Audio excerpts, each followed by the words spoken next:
Here's a scenario for you. You're an Apple fanboy. You have over $1,000 invested in iTunes and songs, movies, all that other garbage. All in iTunes. You don't have any of it on hard copy. It's all digital. Your computer crashes. You lose it all. What do? You do nothing because you're screwed because you dumped all your money into iTunes. This, my friends, is why you buy hard copies of entertainment products.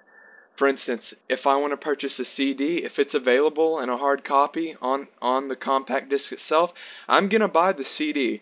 Because if I spend a bunch of money on iTunes and I don't spend my money on hard copies and I don't have that physical backup and my computer crashes, I mean, you can do your cutesy cute backup garbage, but if it doesn't work or it goes awry, or, I don't even know how the backup system works. It could be you have to pay a minimum per song of every one you back up. You have to repurchase for a smaller fee. And if you email Apple, what do you think they're going to say? They're going to say, "Oh, that's why we have digital downloads. So when your computer crashes, you have to buy it all again. Have fun with that."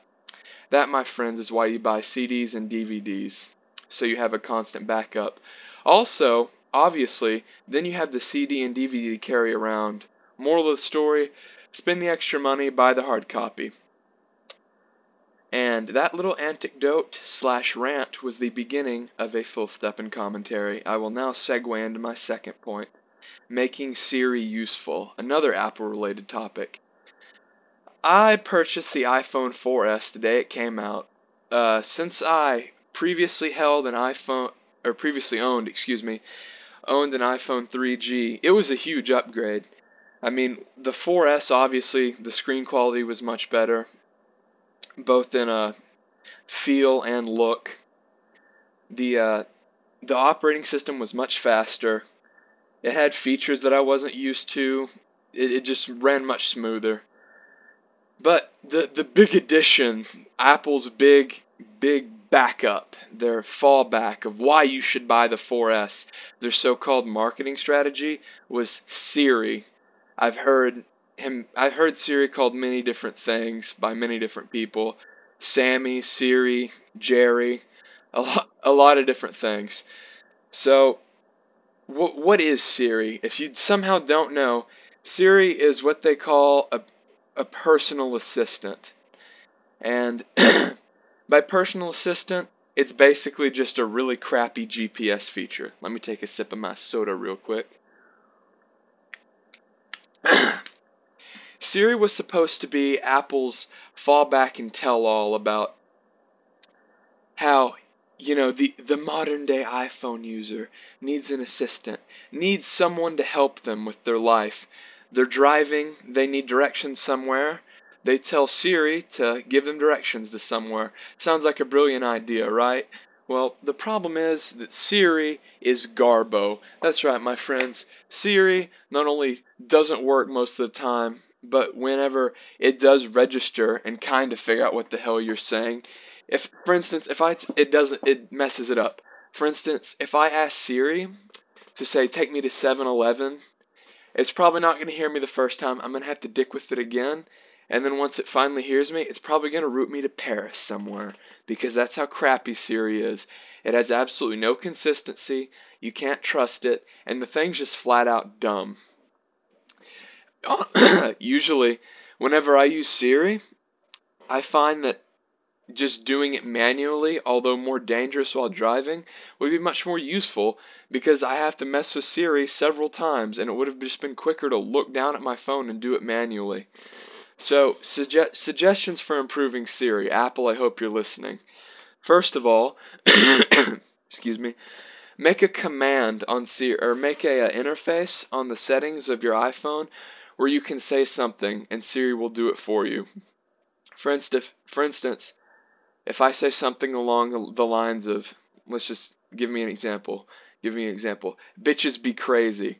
Siri should pull up Woody's Moneybags channel on YouTube, and that should be that.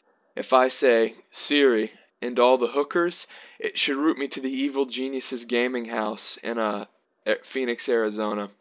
If I say, Siri, I need gas, it should take me to the nearest gas station automatically. It should know which gas station I visit, and it should visit regularly, and it should take into consideration the gas prices. It shouldn't say, I found 15 gas stations near you.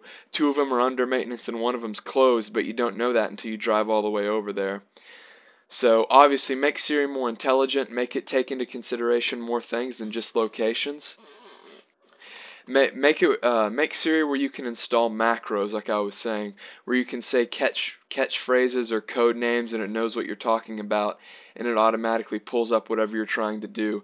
And for God's sake, Apple, if I want Siri to be a little more damn useful than just saying I can do a web search for that. If I wanted to, if I had a question and it was as simple as Googling it, I would just Google it. I wouldn't ask Siri. See, literally, Siri can almost do nothing but define a few words. You can ask Siri basically anything, and the only response you're usually going to get is, I can do a web search for it. I don't want you to do a web search for it, Siri. I want you to give me the damn answer. That's why I'm using you and not just using Google. If I wanted to use Google, I would have gone straight to Google. That's my little rant on Siri. I'm done ranting about Apple because I do own an iPhone, and it would be a little silly for me to sit here and act like I'm a Microsoft fanboy, although I think my points were valid. I do believe you should buy hard copies, and I do think Siri needs some major improvement. Also, one last thing about Siri. The voice recognition isn't that great. It misconstrues your words quite frequently, and I don't know how easy that would be to change, or if that's even possible, but that would be nice, because I feel like half the time Siri just doesn't hear what I'm trying to say. For the rest of the commentary, I'm going to be talking about the next season of TWIF. If you don't know what TWIF is, quad! Little Perry for you. If you don't know what TWIF is, it is a weekly series I do during the NFL season. I basically analyze my fantasy football league, look at the matchups, look at the players, see who's going to win. I did it all last season. I did like a draft episode. I did one for every week. I did one for every postseason week, and I did one right after the Super Bowl. And it wasn't it wasn't by no means like they were not really high view videos, but the people that enjoy fantasy football and the people that were in the league enjoyed them. So I'm going to touch on it for a second. The TWIF videos. A couple things. The production quality next year will be stepped up. I'm thinking HD video. I'm not sure. I'm not sure how much effort I want to put into it because it's a weekly thing. I don't know if I want to do like gameplay and then like names. I did gameplay and it was pretty negatively received. I'm just going to try to step up the picture quality. Also, a couple of the randoms that didn't do anything last year are going to be replaced by the King of Swag and Weston. So you can look forward to increased production quality in TWIF, as well as a couple new good players that I can, use their personalities in, because I think a look forward to thing in TWIF by most people is the personalities in it, learning about the players, and learn about how the players manage their teams. As always, it's been Phil Steppen, and I'm out.